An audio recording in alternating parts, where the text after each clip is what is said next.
Pyramids, temples, tombs. These ancient wonders promise even greater secrets still to be found under the sands of Egypt. Now, cutting-edge science decodes the mysterious land of the pharaohs. With modern technology, we are gaining an insight into the way the ancient Egyptians lived and the manner in which they died.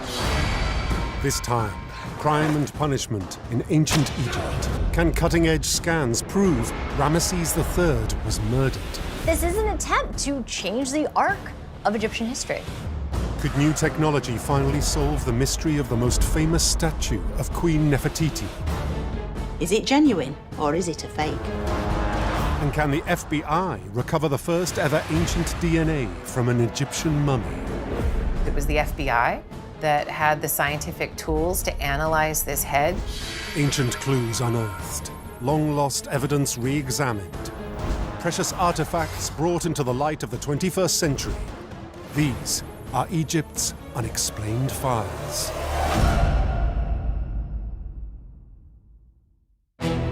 For ancient Egyptians, life carries on even after the moment of death. They are reunited with their physical bodies. They enjoy the company of the gods, but some become victims of crime, even beyond the grave. They are robbed of their gold, their goods, and sometimes their very identities. FBI agents believe they can solve a 4,000-year-old cold case by extracting DNA from an ancient Egyptian mummy for the first time ever. Nobody ever got DNA from Egyptian samples, so I didn't think it was going to work. It could reveal what has eluded researchers for 100 years, the person's identity. People naturally want to know whose it was. We have a mystery. The Boston Museum of Fine Art, 2005. Curators re-examine a strange artifact kept in their vaults. A mummified head, missing its body. They've never known its identity, despite decades of research. They believe now is the time to find an answer. And we thought that with advances in technology, we might be able to get more information about the mummy's head.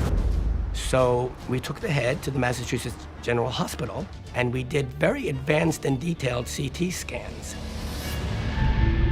From the 2005 CT scan, scientists create a 3D model of the skull. It may determine whether the person was a male or female. But when they examine the model, crucial evidence is missing. We have 3D models that were printed out. If you look at the jaw areas, you can see what has been removed. These are precisely the bones that would be the most telling in determining whether the skull was male or female. It is a setback for the scientists. They now re-examine the discovery of the tomb, searching for missed evidence. The head was found in 1915 while the museum was excavating tombs in the cemetery of Deir el-Bersha, which is about 175 miles south of Cairo. The burial place had been ransacked by looters. They broke in through the head ends of the coffin and yanked the mummy out. It was in great disarray. Strangely, the looters left one of the heads of the inhabitants severed from its body on top of the coffin. Identifying the head from the contents found in the tomb was impossible.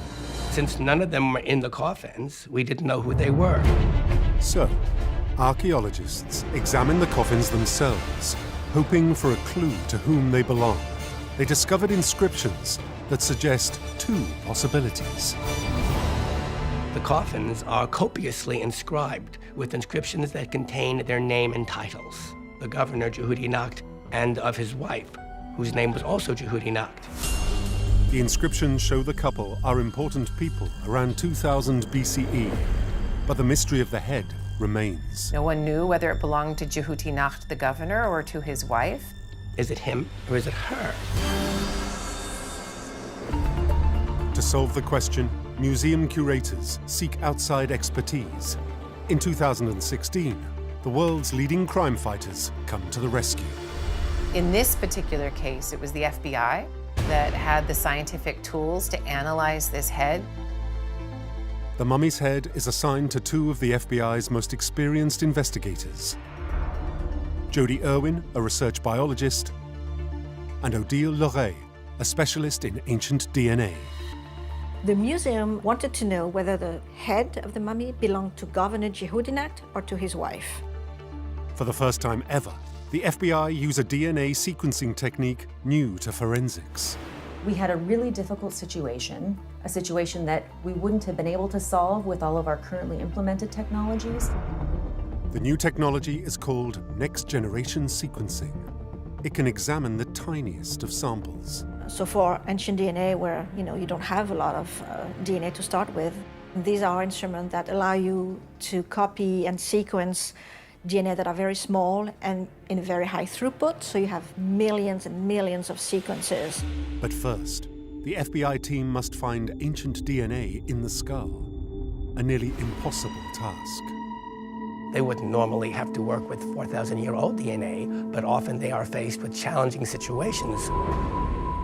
Over the course of 4 millennia, time, along with the heat of the desert climate, breaks down the DNA in the head. But geneticists potentially face a far bigger issue: contamination. The mummy has been touched by multiple people, the looters, obviously, the archaeologists, and then probably some curators at the museum in Boston.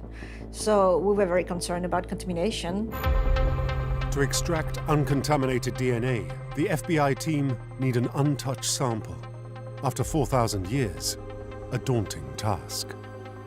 What we did is we got a sample from inside a tooth by going through the neck, so that we knew for sure that it had never been touched. The removal of the molar was done as delicately as it would be if you were operating on a living person. The tooth could yield a viable DNA sample. But the scientists know the odds are against them. I was really skeptical. When I started, I thought there might be a 5% chance it would work, at best. Extracting useful DNA from the tooth is a delicate and painstaking process. We sanded the surface to remove contamination, and then we drilled through the tooth to remove powder. Once you have the powder, you extract the DNA, you put it in solution, and that's the DNA extract.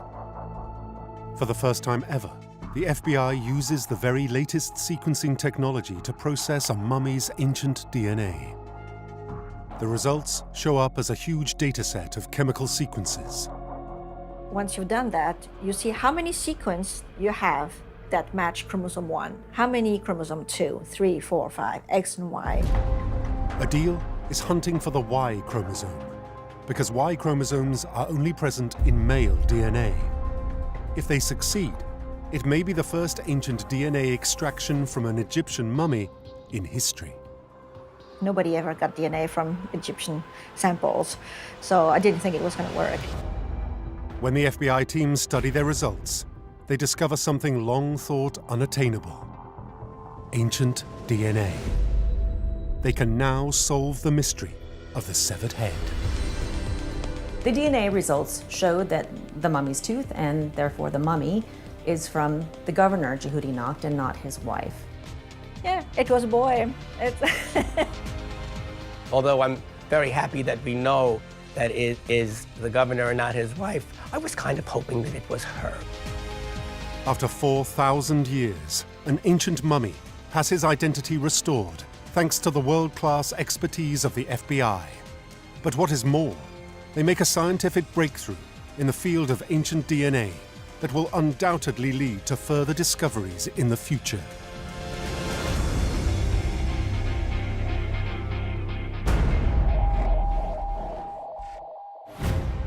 For over 2 centuries, archaeologists in Egypt have been unearthing incredible objects from tombs once hidden under the sand. Some of these artifacts become highly prized by collectors and museums around the world. But experts are alert to an increase in the number of fake items coming to light. They turn to science to assist in the fight against forgery.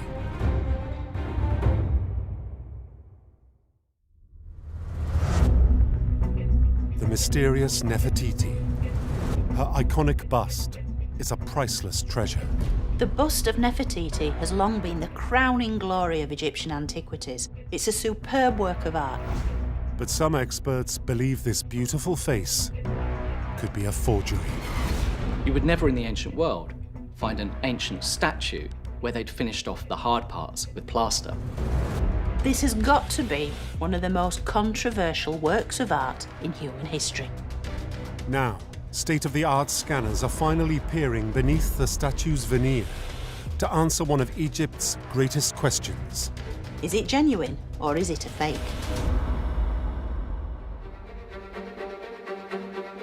She is the iconic face of Egypt's 18th dynasty, Queen Nefertiti. Nefertiti has gone down in history as the most beautiful Egyptian queen of all time. But for over 100 years, questions about this beauty loom large. Some believe the life-size bust that created her image may not be real. I think that the bust of Nefertiti is a masterpiece, and masterpieces are very hard to evaluate in terms of authenticity. A lot of duplicates were made because the bust was so very popular. Every collection wanted a replica, so visitors could come and admire the bust of Nefertiti, even if it's not the original one. And I think the proliferation of these reproduction busts has sort of led to a certain amount of uncertainty, which is the real one. We can't 100% say it's accurate. So, scientists begin a 21st century investigation to find the truth. Experts are analysing this bust using the latest scientific techniques to try and find out if it truly is ancient. They start by probing the statue with a 64-section CT scanner, revealing for the first time the bust's inner structure. CT scans reveal that it's a limestone core which has been covered with a layer of stucco, which was then painted. For Egyptologists, the discovery is deeply suspicious. You would never in the ancient world find an ancient statue where they'd finished off the hard parts with plaster. So this rings some alarm bells. I suppose the temptation of people to want to buy a little piece of Amarna art for themselves could throw up the possibility that a bust like this may have been made by a forger. But of course it just feeds into this whole mystery of, is the Nefertiti bust a fake or not? The strange materials found in the scan lead experts to re-examine the circumstances under which the bust is discovered in the early 20th century. Ludwig Borchardt claims to find the bust of Nefertiti in a workshop at El Amarna under 50 centimetres of dirt and gravel. It all seems too perfect. Investigators now look at Borchardt's diary to find anything out of the ordinary. Then, something suspicious.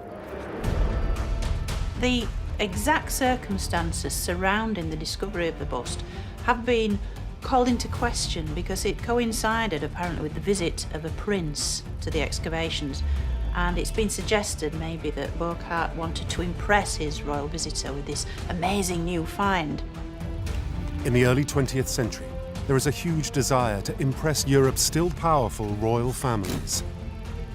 A find showing the beautiful Nefertiti would take their breath away. The prince marvels at the discoveries, but one of the workmen disappears for a few moments. The workman comes back holding this bust of Nefertiti. The royals are wowed by its beauty. In some people's minds, it's a question of, was this thing planted to make the archaeology seem even more exciting? The visit raised initial suspicions about the bust's authenticity, but in the decades that followed, experts have also studied the characteristics of the statue. One detail raised questions. The fact that the bust only has one eye does raise some red flags. Modern forgery experts argue that it would be easy to source one ancient eye in the construction of a piece like this, but finding a pair would be almost impossible. But not all experts agree with the theory that Nefertiti's one eye proves it's fake.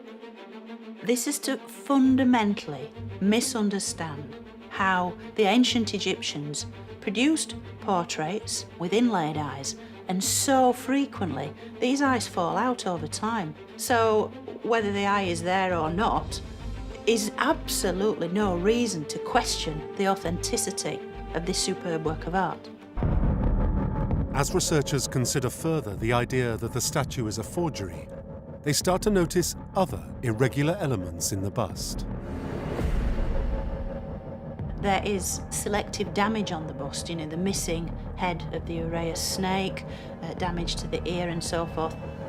We're told that the bust was found on its face under the ground in the workshop, and yet there's no damage to the nose or the chin, which is what you'd expect if it had fallen off of a shelf and lost the cobra.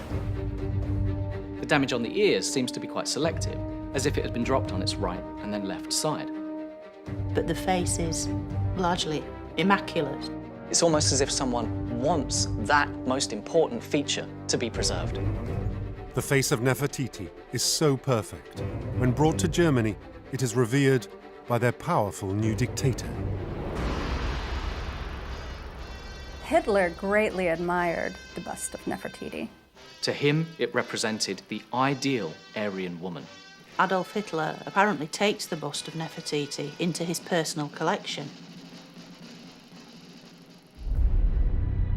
After the war, the bust ends up in Berlin's Neues Museum, its most prized treasure. In 2009, the museum curators continue their exhaustive examinations of the statue, determined to solve the mystery. The museum decides they want to put this argument to rest. They want to determine, is this bust actually made of ancient materials?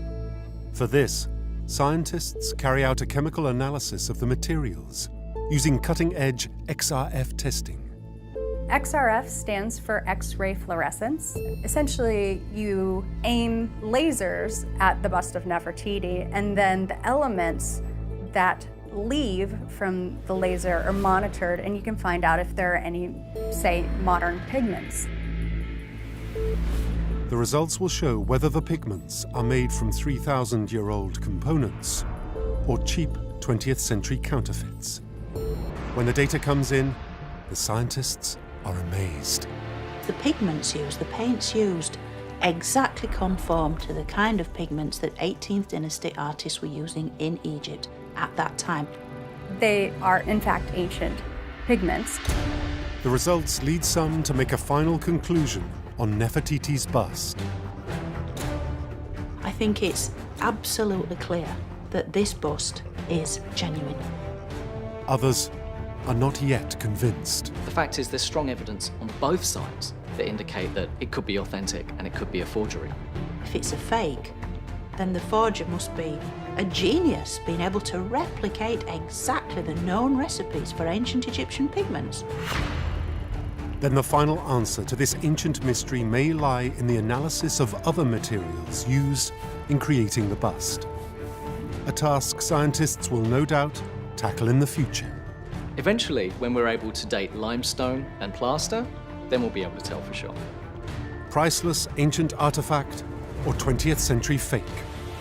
Experts are getting closer and closer to a definitive answer on the enduring image of the most beautiful queen in ancient Egypt.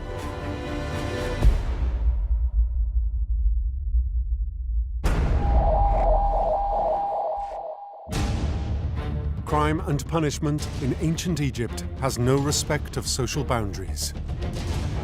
There exists a well-organized justice system, sitting in judgment on all citizens, rich or poor. A punishment exists for every misdeed, whether it's theft, adultery, assault, or murder.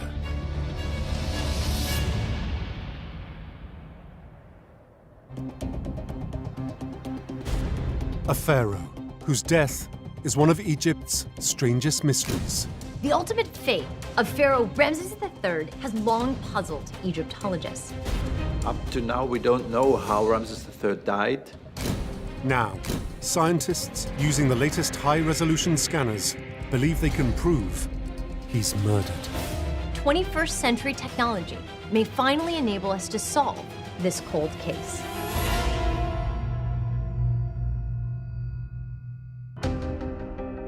He was the last truly great monarch of the 20th dynasty, the dominant Pharaoh Ramesses III. He seems to have been a very powerful and successful pharaoh. Despite perceptions, some experts suggest the king has troubles at home. Towards the end of his reign, there does appear to have been some problems with law and order, so there may have been gathering storm clouds towards the end of his reign. These stormy last years become the basis for a long-held theory. Ramesses III is the target of an assassination plot. The assassination of Ramesses III and the attempt to put someone other than his designated successor on the throne is definitely a coup d'etat. But there is a problem with the theory. No one's ever been able to prove that his death is murder. Now, scientists think cutting-edge technology could reveal new information in a key piece of evidence: Ramesses' body. The mummy of Ramesses III is labeled. It was rewrapped and reburied following the end of the New Kingdom. So we know that it's his body. The pharaoh's corpse now lies in the Egyptian Museum in Cairo.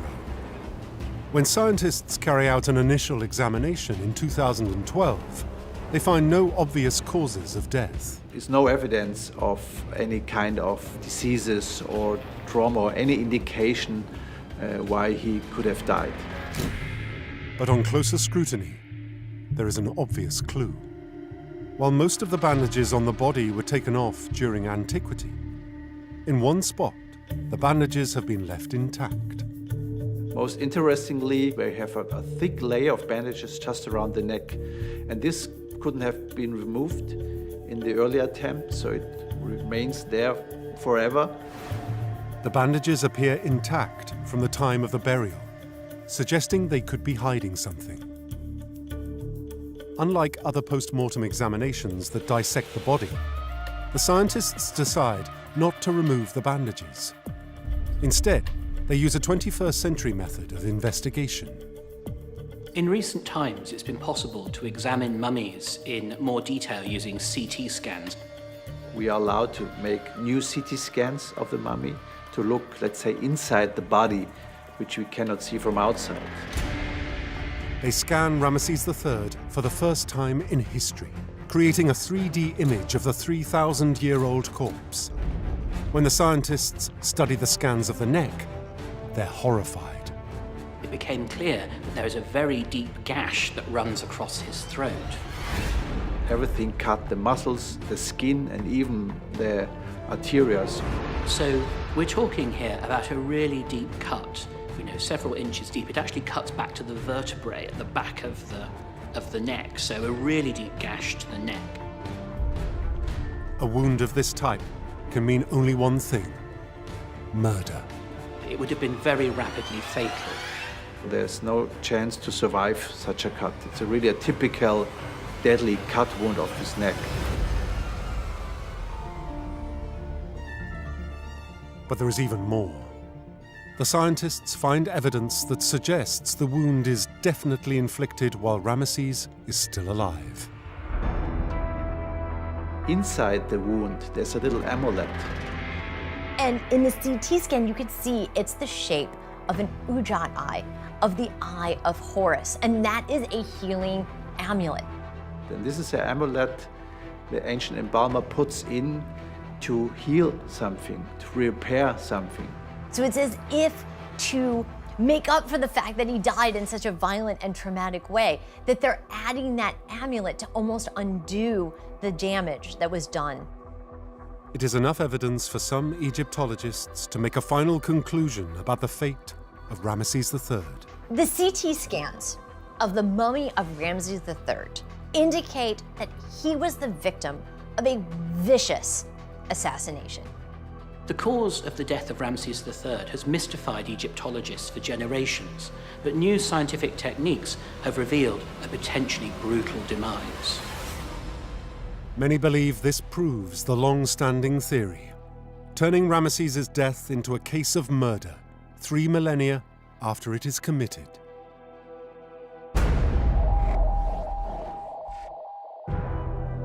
The The potential assassination plot against a pharaoh creates a stir among Egyptologists around the world. This ancient mystery is now being driven toward a solution using 21st century forensic tools.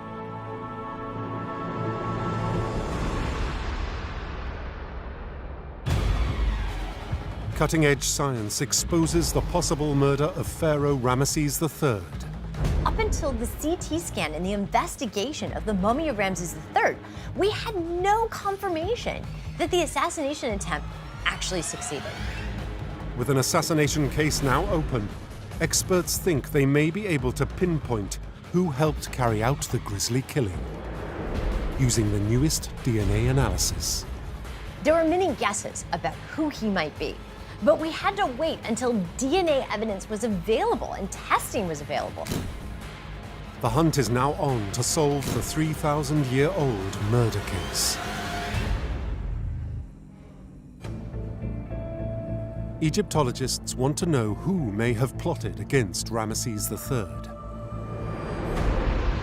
To start, they return to the tomb where the 20th dynasty pharaoh is found, along with other family members and royals from the time. Could someone else buried there be implicated in his murder? The tomb at Deir el-Bahri, containing most of the mummies of the rulers of the New Kingdom, is discovered in the 1880s. And one of the mummies is very unusual. The so-called screaming mummy. And this mummy is unique because it has his mouth wide open. It looks like it's really screaming. The physical evidence of the screaming mummy indicates that he died a violent death. For decades, the screaming mummy is an enigma. But in 2012, scientists perform an autopsy on the horrifying corpse. It reveals something even more sinister. It is not in a nice sarcophagus with its name written on it, and the mummy has not been mummified. It is simply a naturally dried out corpse. We have every indication that he was intentionally not embalmed properly. His internal organs were left in his body. He was buried in ritually impure goat skin. It appears to some that this is done deliberately. I mean, this seems that the priests, the embalmers, who enacted this bizarre version of the mummification ritual took care to not give him a proper burial. Some Egyptologists speculate that this person may have been cursed in his burial in some way. The autopsy also shows chilling details of the screaming mummy's death. From the outer side, around his neck, there were some wrinkles. It looks really like that there was a rope around his neck, and maybe he died of suffocation. The evidence suggests the man is strangled or hanged. It could be a punishment or a gruesome crime. Egyptologists turn to ancient records for more information. Re-examining an ancient papyrus found in the 19th century, they discover something incredible.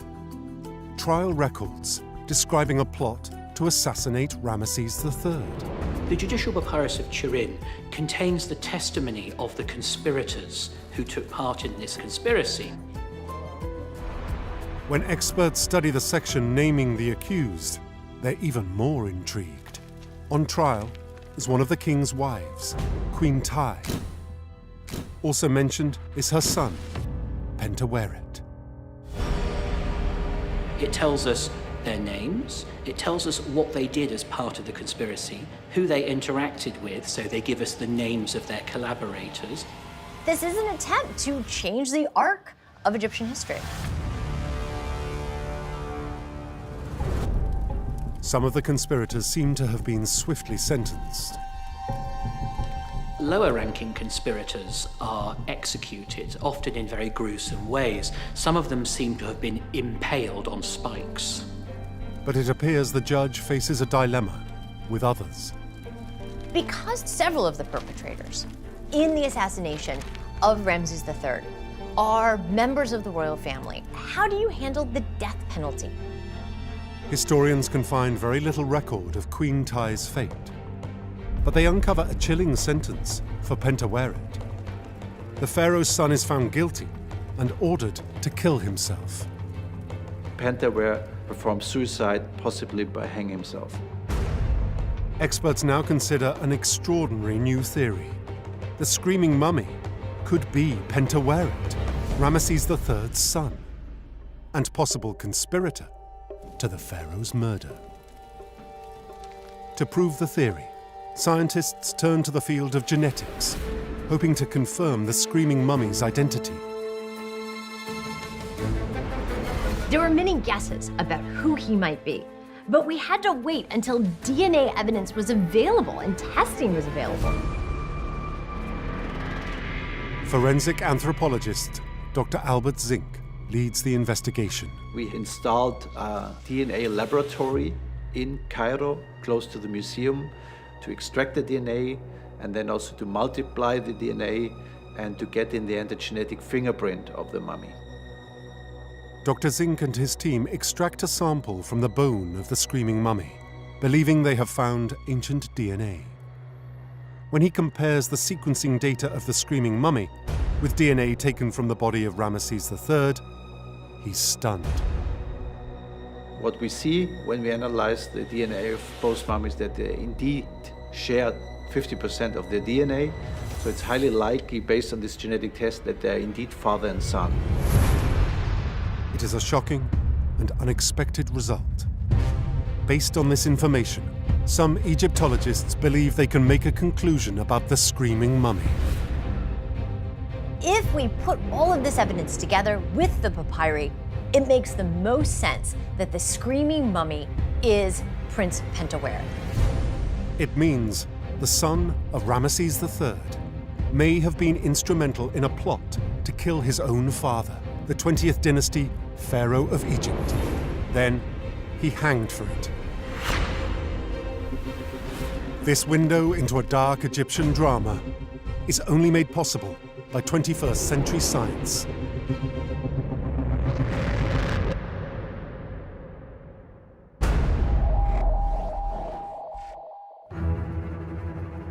Justice in ancient Egypt can be harsh. Convicted criminals sentenced to brutal punishments. Ancient papyri record penalties that may include flogging, cutting, and even mutilation. But this violent treatment is not only reserved for criminal activities.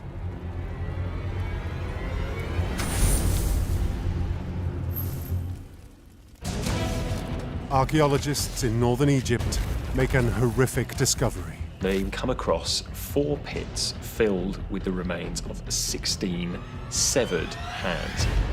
It is a mystery Egyptologists are determined to solve, answering a gruesome question. For what sinister reason are these hands cut off?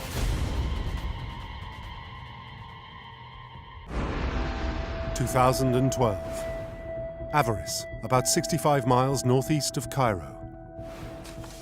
Archaeologists dig at a royal palace in the ancient city. They discover something morbid. 16 severed right hands. This is a very strange and puzzling find in many ways. The severing of hands does not seem to play in other areas of Egyptian activity. Egyptologists are determined to make sense of the ghastly find. They start by examining the judicial system in ancient Egypt, wondering if the hands could be part of some state-sanctioned punishment. We have a lot of evidence of a system of crime and punishment existing in ancient Egypt from relatively early on. The more serious crimes led to mutilation, and generally the lopping off of one's nose or the cutting off of one's ear. Harsh treatment. But as experts investigate this justice system further, they also discover how the ancients enforce this brutal rule of law. There was an entire class of people called the Magi who acted as a kind of police force for the Egyptian state to enforce laws and to catch people who were breaking them. ancient depictions reveal a system of crime and punishment where suspects are tried and sentenced. People were involved in the law courts, in dealing with the laws, and in meting out punishments to people who broke them. But not only were the guilty punished, even innocent witnesses are subject to the brutalities of the law. If you witnessed a crime and did not report it, you would be guilty. If you see something, say something, don't be quiet. We know that torture is used from time to time as a means of interrogation, and we have the evidence that arms were twisted, various other techniques used to try and coax information out of people. Could these 16 severed hands be evidence of this ancient torture? Some experts are not convinced. The hands found at Avaris are severed. This would be a bit severe if we're looking at torture. This is something else, something different.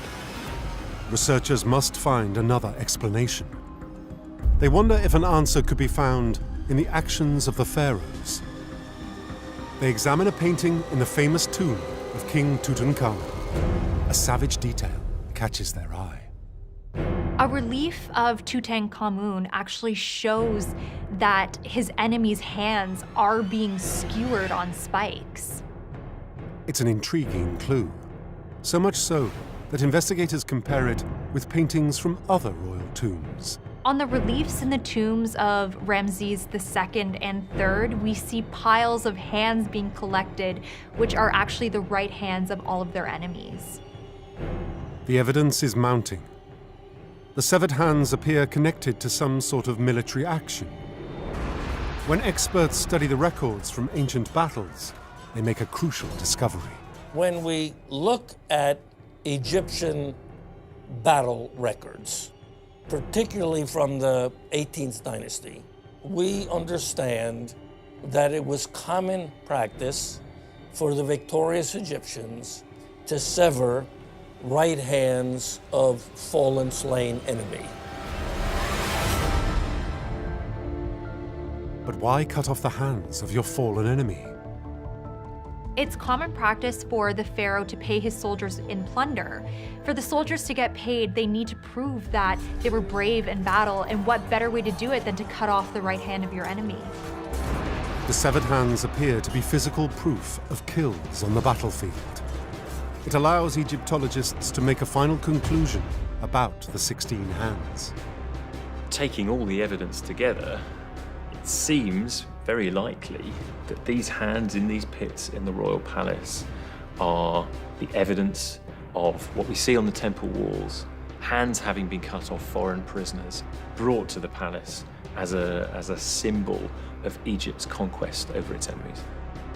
The archaeological discovery of the severed hands is the first empirical evidence of this practice ever found in Egypt. We had textual and visual representations of severed hands. The Abydos find is the first time we have actual hands. It also confirms a system of payment for soldiers Egyptologists thought might be true, but for which we now have undeniable proof.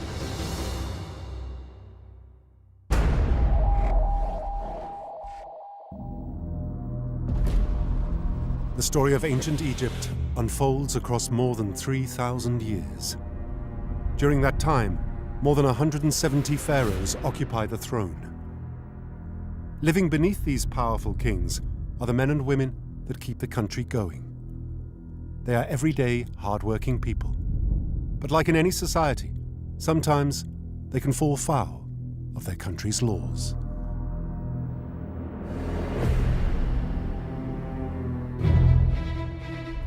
An ancient papyri reveals one of the most infamous criminals in all of Egypt. He seems to have been an all-around bad guy. He had a rap sheet, we should say. Egyptologists want to know if this man gets away with his crimes, and whether he could be at the center of one of the earliest criminal cases of sexual misconduct. In the early 19th century, British collector Henry Salt arrived in Egypt on a mission to secure antiquities. Among his purchases, an ancient papyri, thereafter called the Salt Papyri. When they dated it, they found that it was more than 4,000 years old. The scroll was originally discovered perfectly preserved at the site of Deir el-Medina, an ancient workers' village. It's absolutely amazing we have this documentation at all. It's extraordinary. And the reason we do is because Deir el-Medina is a village in the middle of the desert. And the desert preserves, the desert sands. It takes away all of the water, dries everything out to a perfect preservation. When researchers translate the ancient text, they make an astonishing discovery. It tells the story of a shadowy character. It's the full account of a worker who had been working at Deir el-Medina. His name was Paneb. We know that Paneb's operating around the time of Ramesses VI, and this is in the 20th dynasty. As they study the scroll further, experts find that Paneb is accused of countless misdemeanors. He's accused of stealing crafted objects that people have made. Paneb was just an all-around bad guy. The list of accusations become more and more serious. It seems Paneb is a prime suspect in a string of robberies. According to the Salt Papyri, he's raided at least 3 tombs, but that's based on the recording that we have. And of course, someone with a rap sheet like Paneb likely looted many more. Tomb robbery is one of the most serious crimes you can commit in ancient Egypt. The crimes take place in one of ancient Egypt's most sacred cemeteries, the Valley of the Kings. This vast royal burial ground is close to Paneb's home in Deir el-Medina. Deir el-Medina was important because that's where all the workmen for the tombs of the Valley of the Kings lived. Experts conclude that Paneb is a craftsman in the construction of the royal tombs, a job that offers unique access to restricted areas. The Deir el-Medina craftsmen knew the location of every royal tomb. That was their place of work. They knew where Ramses II was buried. They knew where Thutmose III was buried. Paneb is going to have intimate knowledge of the layout of all of the tombs. He's actually involved in digging them. Any tomb builder in ancient Egypt is a suspect for robbing these tombs out. Paneb has access to information only a handful of people have.